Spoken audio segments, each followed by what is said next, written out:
and to come out of here with a win, which was a big win for us and for our season. Really proud of our kids. I thought the storyline tonight, one was our defense. I thought they played amazing the entire game, really only giving up 10 points themselves. We gave up 7 points offensively. But we had a goal in the second half coming out of the locker room that that we didn't want to allow another point. And unbelievable. I thought the defense in the second half rallied and rallied and rallied, got turn after turnover, fourth down stops. Just did an amazing job. Kana'i coming in, making the most of his opportunity. The playmakers in the back end getting the interceptions that they've got. Multiple sacks by the defensive front. I thought we got the quarterback off the spot all night. The other thing that I thought needs to be said and noticed was the kicking game. I thought the two specialists did an amazing job tonight with Parker Lewis, who really set coverage for us in kick coverage, also with the field goals that he made, and then Ben just not allowing them the opportunity to get a return started. So our defense and our special teams, I thought, was stellar. Not on all cylinders offensively tonight, but got to get enough to get it done and put enough points on the board to get the win. With that, we'll take any questions. Okay, we will start with Pete Arbogast. Let me let you know that we do have Kedon, Slovis, and Kana'i Mauga with us. So we'll take questions starting with Pete Arbogast. All right, thank you, Coach. The difference may be what you see we were talking mostly in the fourth quarter about advancement of this football team, improvement on this football team. It looked like we saw that tonight after the first 2 weeks compared to tonight. What is the difference between what you saw in the first 2 weeks, what you saw tonight? I thought execution defensively was phenomenal. I thought they played with a swagger tonight and played with tremendous emotion. I think that we are growing as a football team. To come into Salt Lake, where, I know under Kyle, they have not lost a home opener in the last 11 years. I think it's 18 total. And to come in here with the mindset that this team had, that, we're going to do whatever it took to come out of here with a win and get 1-0 on the week and 3-0 on the season. I thought their mindset was an improvement from the last 2 weeks. Coach Sean Cody here in the booth. Congratulations on the win. Coach, talk about the defensive game plan a little bit. Obviously, Craig Nivar calling the game last year against Utah had a lot of success. How much of that game plan went into it? And then what was the game plan with Todd Orlando? And what were bringing all the pressures? Talk about what you guys were doing up front. Yeah, I thought the defense in front was stellar. We talked about that we had to stop the run. We knew that they were going to come in. They had always been a 60% run plus team against us. And so that was the initial do at all cost, stop the run, even if that means loaded boxes, put a little pressure on the secondary, but they held their own. And that allowed us to get to third down, and then our pass rushers did an amazing job tonight.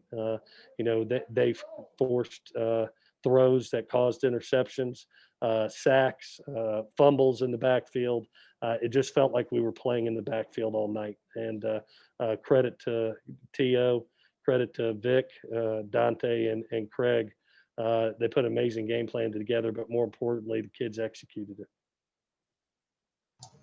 Okay, let's go to shotgun. Hey, Clay, can you update us on the injuries? Obviously, Marquise Stepp wasn't dressed. We only saw Stephen Carr a couple of snaps and some other guys as well that we didn't really see out there. Yeah, Marquise had a pectoral strain that we thought, and we were hoping that would get better throughout the week. He practiced through the week, but just wasn't himself there. Stephen was the same way.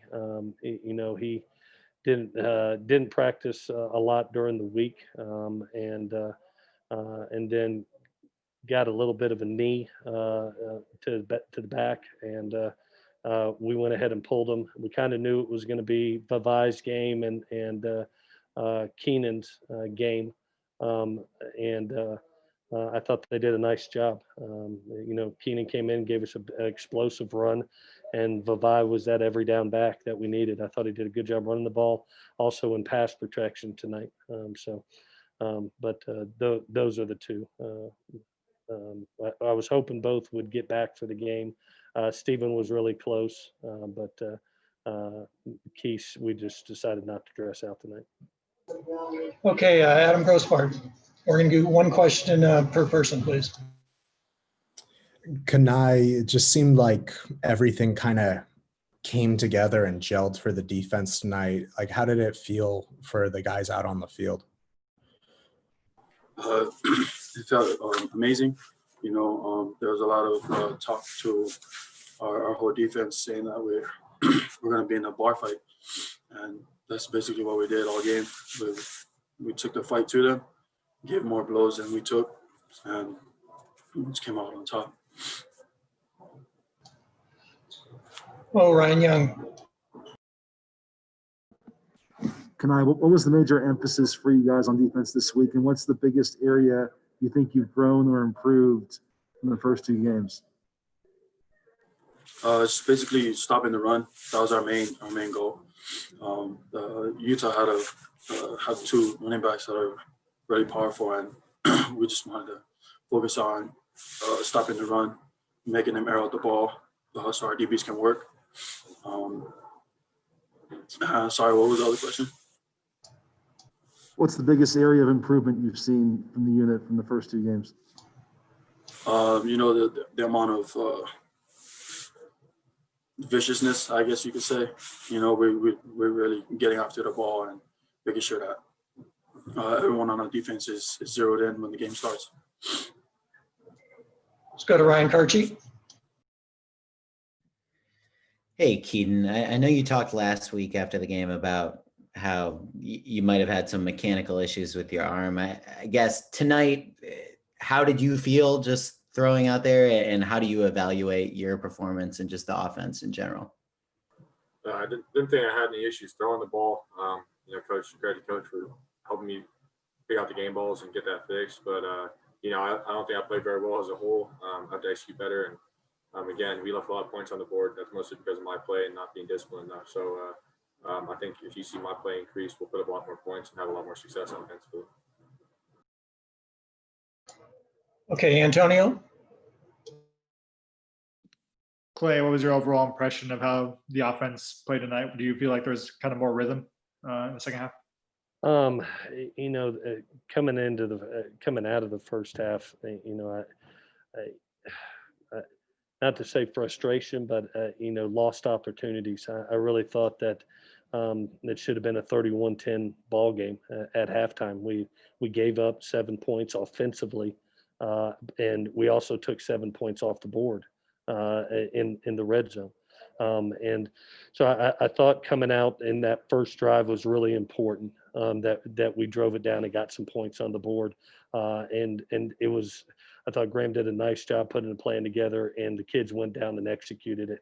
Would love to have touchdowns over field goals, but we kept adding the points up, and our defense was playing great. So it was one of those games that, as good as the defense was playing, we just said, okay, hey, just keep adding the points up, securing the ball. And I thought we got it in a little bit better rhythm in the second half. You know, obviously, the penalty that brought back the touchdown, followed by a turnover, and then the turnover for a touchdown in the first half is just what sticks out to me. Let's go to Helene Elliott. Hi, Coach. Forgive me if you said this before, but your opening remarks were almost completely inaudible. Just wondering if you could please assess Kedon's performance tonight, what you saw that you liked, and what leaves room for improvement. Well, what I love about Kedon is that he's a winner, and winners find ways to win. And he's done that each and every week. The stat sheet probably won't be as pretty as the last couple weeks percentage-wise, but at the end of the day, winners win, and that's what he is. He did the things that we needed him to do to walk out of Salt Lake City with a huge win, and all our kids did. I know that we're such perfectionists as coaches and as players, and we know what this offense can be. And we're going to look up and it's going to turn in from a 30-point offense to hopefully a 40, 50-point offense. But we all want more, and we all want to do a little bit better, and we'll continue to work at it.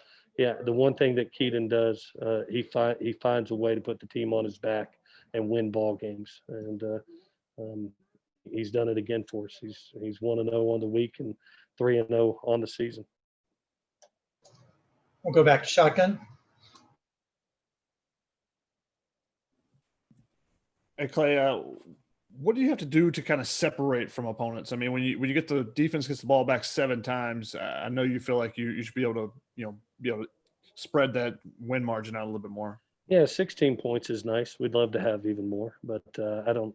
I saw a lot of people today saying that it wouldn't be 16. I saw a lot of people say Utah would win.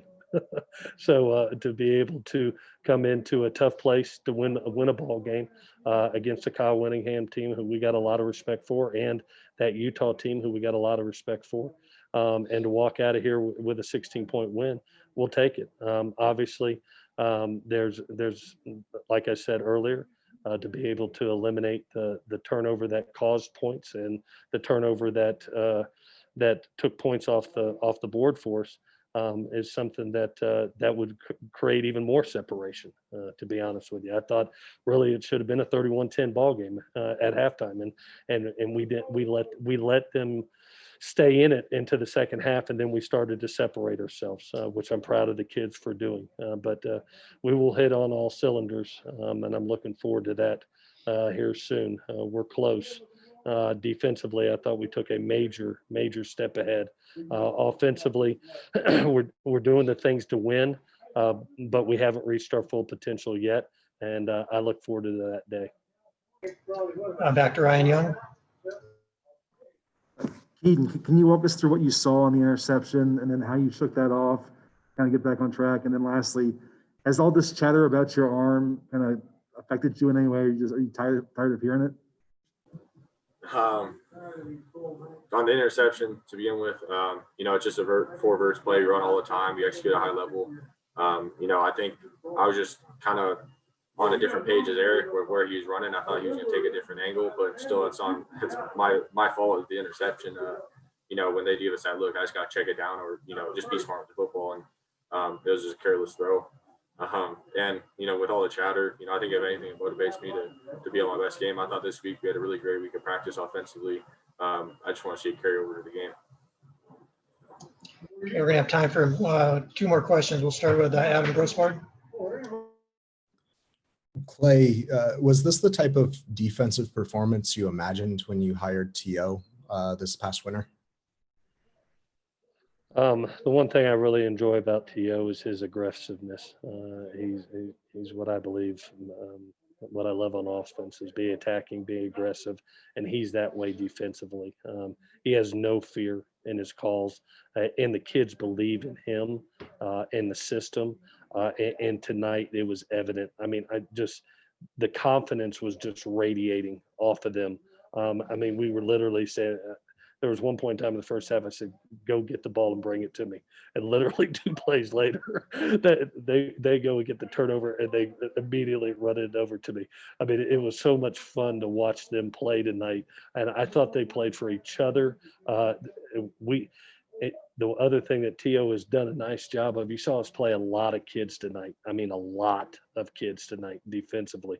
And I thought that helped us. And T.O.'s really trained these kids within the system. It's a system that it's easy to pick up. And now they're kind of thriving in it. Now let's go be consistent. We've gotten to the point where this is the level that we want to play at. Now let's be consistent in it and take this to next week. Okay, we'll finish with Ryan Karchi. Clay, I know you mentioned this previously, but you guys now don't have to leave the LA area for the next 3 games. You're already halfway through this shortened regular season. I guess, how do you feel at this sort of juncture in the season about the direction you guys are going in, and what's the message just in terms of kind of finishing out this second half? Yeah, Ryan, the approach that we've taken, and we're not going to change, is we just want to be 1-0 on the week, and everything that's going on in college football and all the unknowns, you're just hoping to make it to the next game. Every one of these games are a gift, in my opinion. It was a gift to come to Salt Lake and have the opportunity to play. I was so happy for Kyle's kids. Can you imagine all the work that they put in? And this is their first game. I mean, we've been around since July working at this, and they got their first game tonight. I mean, that's a gift. So the approach for us is what we've done the last 3 weeks, 1-0 on the week. We'll go home. We'll celebrate this one. We'll put it to bed. And then we got a good Colorado team coming in that is also undefeated right now, and they're looking for their opportunity. So, as long as we stay in the moment and stay focused on our job, it'll all add up in the end. And hopefully we're in a spot to go win a championship, so we'll stay on that mindset. And that's what I've trained the kids to do. And that's what I've trained our coaches to do. So I'm not even looking ahead other than next week. All right, Clay, Kedon, Kana'i, thank you very much for joining us. We're going to cut it here, everyone. We're late here in Salt Lake and trying to get on a plane to get home real quick. So half the team's already split, I'm sure. So we're gonna call it for this. So thank you very much for joining us, and we'll talk on Sunday. Thank you, guys.